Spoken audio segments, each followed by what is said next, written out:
আকাশের আছে তারা, সাগরের আছে ঢেউ, আমার আপন নেই কেউ।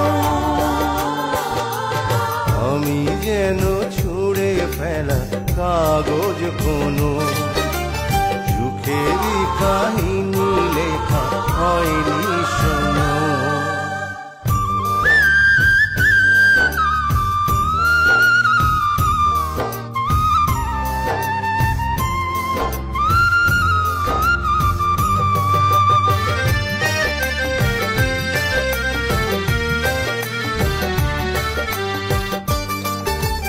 তাহলে তুমি আমার সঙ্গে থেকো, তোমার গল্প শুনিও। আমার গল্প শুনে কি হবে রে আর, আমি একা বড় একা, বুকে হাহাকার।